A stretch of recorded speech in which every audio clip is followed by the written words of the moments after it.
Hello everyone, very welcome to all of you on this YouTube channel that is Biolog. Again, I'm Osha Yadav and I am representing to you a lesson about gene mutation. Before starting this lesson, let's discuss something about mutation. All you know that कि आपकी nature में आप natural condition में देखते हो, nature में देखते हो, नेचर का हमारा एक रूल है कि आपकी जितनी भी यहाँ पे ऑर्गेनिजम्स हैं, जितनी भी लिविंग बींग्स हैं, वो इवॉल्व होती हैं। इवॉल्व का मतलब समझते हो, इवोल्यूशन उनके अंदर हो रहा है। यानी कि आपने नेचुरल सिलेक्शन आपने पढ़ा है, डार्विन की थ्योरी है ना, natural selection theory.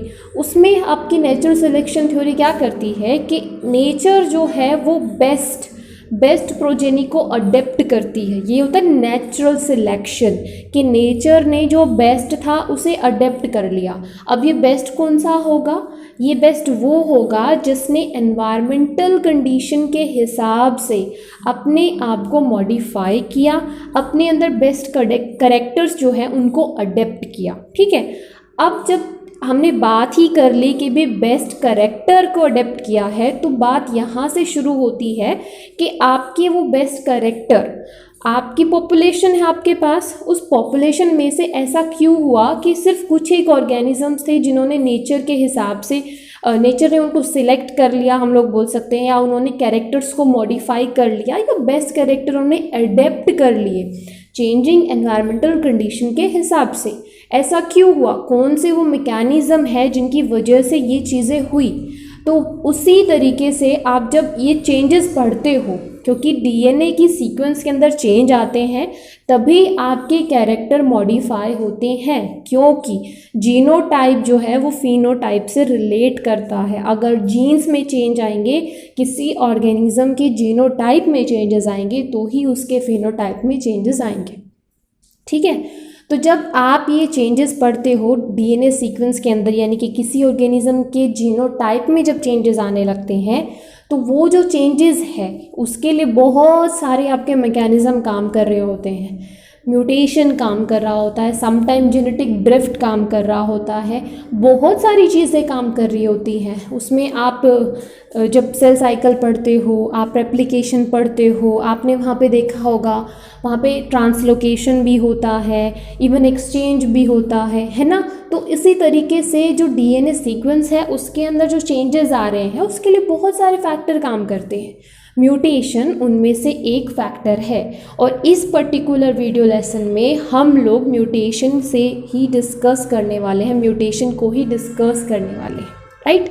Okay, so this is synopsis regarding this gene mutation के इस पर्टिकुलर वीडियो लेसन में हम लोग किन किन चीज़ों को कंसिडर करने वाले हैं। एक वीडियो सीरीज़ होगी हमारी जीन म्यूटेशन के रिगार्डिंग, क्योंकि एक वीडियो लेसन में ये कंप्लीट नहीं हो सकता, तो आपकी एक पूरी वीडियो सीरीज़ है। और इस वीडियो सीरीज़ में मैं क्या क्या चीज़ें कवर करने वाली हूँ, सबसे पहले हम लोग इंट्रोडक्टरी पोर्शन कवर करेंगे, then history, then different type of mutation, क्योंकि म्यूटेशन के भी बहुत सारे डिफरेंट टाइप हैं कि म्यूटेशन किस तरीके से आपके डीएनए सीक्वेंस को चेंज कर रहा है। वहाँ पे सिंगल न्यूक्लियोटाइड में चेंज आ रहा है, या पूरा जो बेस है उसकी शिफ्टिंग हो रही है, या किस तरीके से डीएनए की सीक्वेंस में चेंज आ रहे हैं म्यूटेशन की वजह से।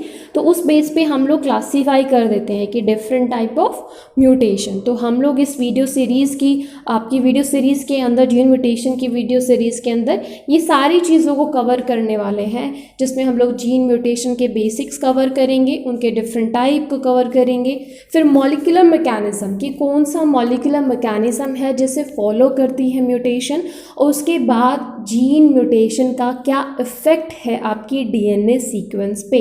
ठीक है, ऐसा क्यों है? देखिए, कोई भी डीएनए के अंदर, सीक्वेंस के अंदर चेंजेस तो आते रहते हैं, क्योंकि ऑर्गेनिज्म इवॉल्व हो रहा है, तो वो इवोल्यूशन आपका एनवायरमेंटल फैक्टर भी उसके लिए रोल प्ले कर रहा है, और जेनेटिक फैक्टर भी रोल प्ले कर रहे हैं। तो एनवायरनमेंट तो अपना इन्फ्लुएंस डाल ही रहा है, साथ में जीन की म्यूटेशन भी हो रही है ना। तो आपके लिए ज़रूरी हो जाता है उन जेनेटिक चेंजेस को भी कवर करना कि किस तरीके से वो जेनेटिक चेंजेस ऑर्गेनिज्म के अंदर आ रहे हैं। ठीक है, so let's start with the introductory portion of gene mutation. ठीक है, म्यूटेशन क्या है? सबसे पहली चीज़, जेनेटिक चेंजेस हैं, लेकिन जेनेटिक चेंजेस तो आपके ऑर्गेनिज्म में डीएनए सीक्वेंस के अंदर जनरली होते रहते हैं, थ्रू आउट द लाइफ होते हैं। जैसे एग्जांपल के लिए मैं बताती हूँ आपको कि जैसे यूवी रेडिएशंस है, हम लोग बोलते हैं कि भाई यूवी रेडिएशन जो है ह्यूमन के जीनोम पे इफेक्ट डालती है, जीनोम के अंदर चेंजेस लाती है। तो अगर आपका हर एक चेंज को हम लोग कंसिडर करने लगे एज अ म्यूटेशन, तो उस हिसाब से ऑर्गेनिज्म के थ्रू आउट द लाइफ बहुत सारे चेंजेस होते रहते हैं। बट नहीं, जब हम म्यूटेशन की बात करते हैं तो हम उन चेंजेस को इंक्लूड करते हैं या कंसिडर करते हैं जो हेरिडेटरी होते हैं, जो एक्चुअली ट्रांसमिट हो रहे हैं फ्रॉम पेरेंट टू प्रोजेनी। ठीक है, तो जो आपके हेरिटेबल चेंजेस होंगे ना, हेरिटेबल जेनेटिक चेंजेस, उनको हम लोग म्यूटेशन कंसिडर करते हैं कि यस ये यहाँ पे चेंज हुआ है, और क्योंकि ये चेंज आपका कैपेबल है for the transmission from parent to offspring, तो हम लोग बोलते हैं कि यहाँ पे म्यूटेशन हुई है। ठीक है, और म्यूटेशन आपकी हम लोग बोल सकते हैं पॉजिटिव म्यूटेशन भी हो सकती है, नेगेटिव भी हो सकती है। पॉजिटिव और नेगेटिव का मतलब क्या होगा कि अगर म्यूटेशन फेवरेबल है, अगर वो ऑर्गेनिज्म के अंदर ऐसी चेंजेस ला रही हैं जिस वजह से ऑर्गेनिज्म अपने आप को एनवायरनमेंट के हिसाब से मॉडिफाई कर पा रहा है, या उसको उसकी एडेप्टेशन में वो चेंजेस हेल्प कर रहे हैं, तो वो पॉजिटिव सिलेक्शन हो गया, तो वो पॉजिटिव म्यूटेशन हो गई। लेकिन ऐसा तो ज़रूरी नहीं है कि जब चेंजेस होंगे तो हमेशा वो पॉजिटिव चेंजेस होंगे, नेगेटिव चेंजेस भी तो हो सकते हैं ना। आपकी डीएनए सीक्वेंस के अंदर इंस्टेबिलिटी भी कॉज कर सकते हैं, तो उस बिहाफ पे आपकी जो म्यूटेशन है, these are sudden heritable changes जो आपकी डीएनए सीक्वेंस के अंदर हो रहे हैं, जीन सीक्वेंस के अंदर हो रहे हैं। ठीक है, and these can be positive as well as negative. ठीक है, तो mutation is any sudden change that occurring in hereditary material is called as mutation।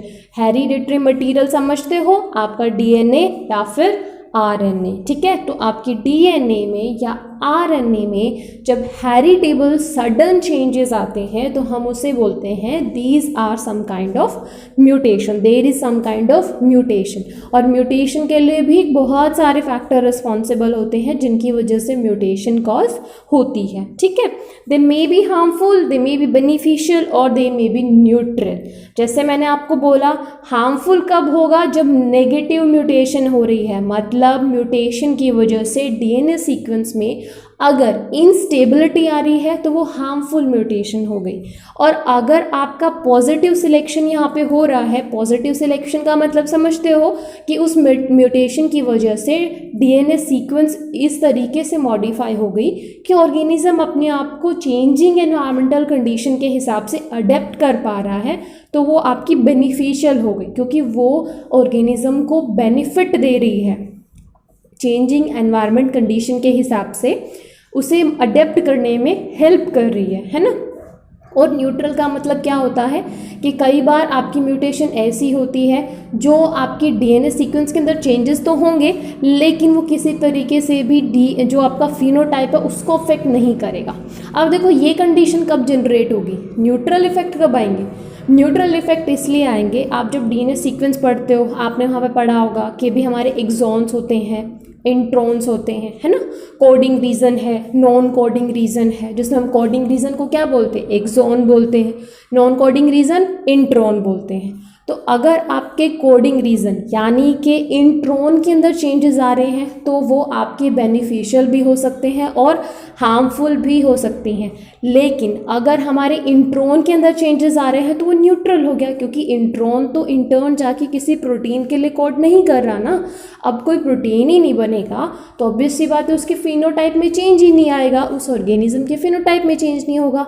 और फिनोटाइप चेंज नहीं हुआ तो हमें पता ही नहीं चल रहा कि भी वहाँ पे कोई म्यूटेशन हुई भी है या नहीं। तो हम बोलते हैं कि ये आपकी न्यूट्रल म्यूटेशन होगी, क्योंकि उसका कोई इम्पैक्ट नहीं पड़ रहा, ऑर्गेनिज्म के फिनोटाइप पे कोई इम्पैक्ट नहीं पड़ रहा। ठीक है, okay, so DNA is highly stable molecule that replicate with amazing accuracy. Some error of replication do occur.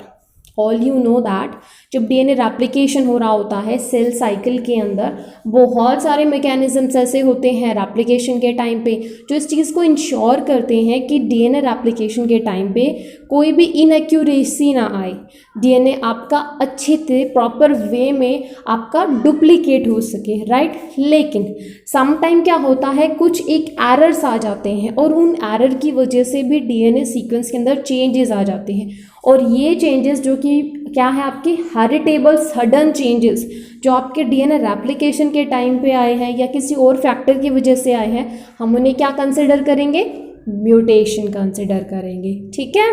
Okay, सो ये आपकी हिस्ट्री है रिगार्डिंग म्यूटेशन।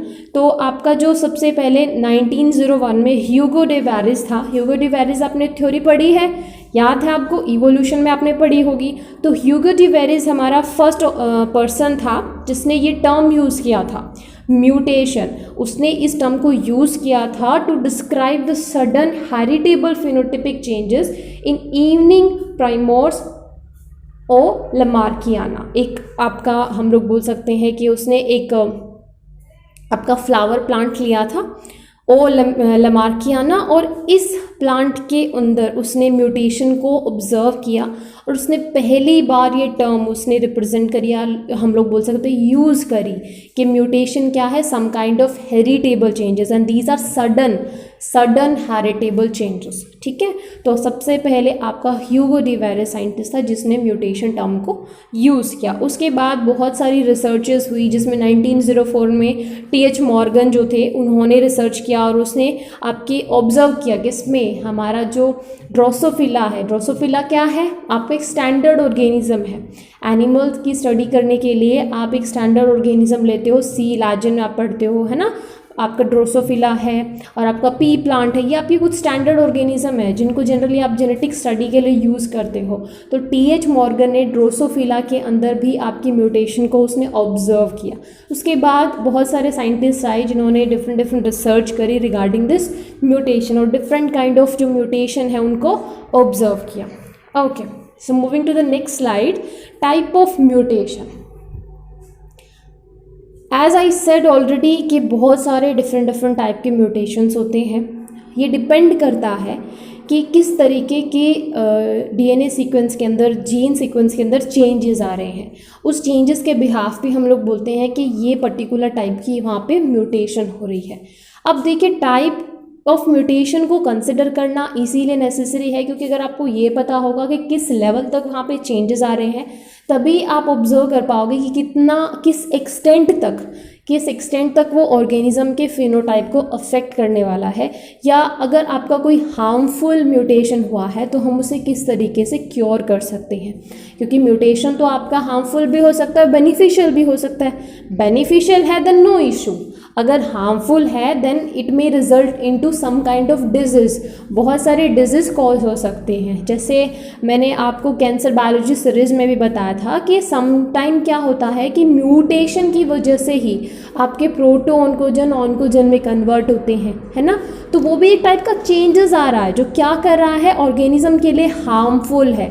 तो अगर हमें उसके टाइप्स के बारे में पता है, अगर हमें म्यूटेशन के टाइप के बारे में, उसके कॉजिंग फैक्टर के बारे में पता है, अगर हमें उसकी साइट पता है, हमें ये पता है कि किस एक्सटेंट तक वो अफेक्ट करने वाला है फिनोटाइप को, then we can easily cure that particular disease. Okay, all right. So mutations और चेंजेस इन जीन्स और क्रोमोसोम्स की आपकी म्यूटेशन को हम लोग क्लासीफाई करते हैं दो डिफरेंट टाइप पे। sorry okay, so mutation can be classified into two type, कि आपकी जीन म्यूटेशन है या क्रोमोसोम म्यूटेशन है। देखो, ये दो टर्म आपकी बहुत क्लियर होनी चाहिए। अगर आप जेनेटिक्स पढ़ रहे हो, बहुत सी बेसिक टर्म है, आप जीन से डील करते हो, आप क्रोमोसोम से डील करते हो। So what is gene? Gene is what is gene? Gene होता है बेसिक, हम लोग बोल सकते हैं कि एक जीन के पास आपके 2 एलील्स होते हैं या 2 फैक्टर हम लोग कंसिडर करते हैं, ठीक है। क्रोमोसोम क्या है? क्रोमोसोम आपका डीएनए सीक्वेंस को ही हम लोग जब आपका पूरा जो जीनोम प्रेजेंट है in the form of chromosome, पूरा डीएनए जो है वो किसकी फॉर्म में प्रेजेंट होता है? क्रोमोसोम की फॉर्म में प्रेजेंट होता है, क्योंकि जितनी भी आपकी डीएनए सीक्वेंस है हमारी, यानी कि जो आपका अगर ह्यूमन की बात करें, ह्यूमन सेल्स की बात करें, डबल स्टैंडर्ड डीएनए है आपके पास और वो डबल स्टैंडर्ड डीएनए क्रोमोसोम की फॉर्म में ही अरेंज होते हैं, है ना। तो आपकी जो म्यूटेशन है आप उसे as a chromosome mutation consider कर सकते हो कि वो आपकी क्रोमोसोम की स्ट्रक्चर को अगर अफेक्ट कर रहा है तो वो क्रोमोसोम म्यूटेशन, और जीन म्यूटेशन के अगर वो सिंगल जीन को अफेक्ट कर रहा है तो हम उसे कंसिडर करते हैं कि वो जीन म्यूटेशन हो गया, ठीक है। तो on that behalf we classify mutation into 2 type, that is gene mutation and chromosome mutation. Gene mutation क्या होगा?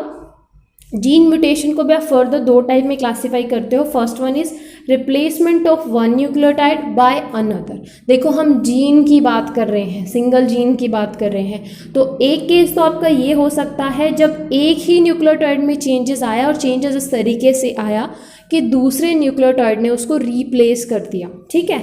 दूसरा चेंजेस क्या हो गया कि एडिशन और deletion of a nucleotide. 2 possible condition हो सकती हैं। अगर जीन के अंदर म्यूटेशन हो रहा है तो यहाँ पे 2 पॉसिबल कंडीशन हो सकती है। पहली कंडीशन ये कि आपका जो न्यूक्लियोटाइड था जिसमें चेंजेस आए उसको दूसरे न्यूक्लियोटाइड ने रिप्लेस कर दिया, ठीक है। दूसरी कंडीशन क्या होगी कि डिलीशन हो गया या फिर एक और जो न्यूक्लियोटाइड था उसका एडिशन हो गया, ठीक है। अब बात करते हैं क्रोमोसोम म्यूटेशन की। तो यहाँ पे भी 2 फर्दर केसेस हो सकते हैं।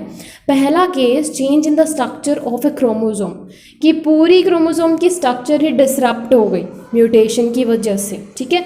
यानी कि वो मल्टीपल न्यूक्लियोटाइड्स को अफेक्ट कर रहा है, क्या? म्यूटेशन, ठीक है। या फिर changes in the number of chromosome, जैसे कि क्रोमोसोम नंबर में इफेक्ट आया या फिर आपका क्रोमोसोम की स्ट्रक्चर को अफेक्ट करेगा। नंबर कैसे? नंबर में आप पढ़ते हो ना क्रोमोसोमल एब्रिएशन, वहाँ पे आप प्लॉइडी पढ़ते हो, एन्यूप्लॉइडी होती है ना, आपकी एलोप्लॉइडी होती है, पॉलीप्लॉइडी होती है। ये सारे किसके एग्जाम्पल है? जब आपकी क्रोमोसोम के नंबर में चेंजेस आते हैं तो हम लोग 1 बाय 1 एक आपकी जो म्यूटेशन के डिफरेंट टाइप है उनसे डील करेंगे, उनके कंसेप्ट को क्लियर करेंगे। आई होप इस वीडियो लेसन से आपको जो म्यूटेशन का बेसिक कंसेप्ट है वो समझ में आ गया होगा। Thank you so much guys.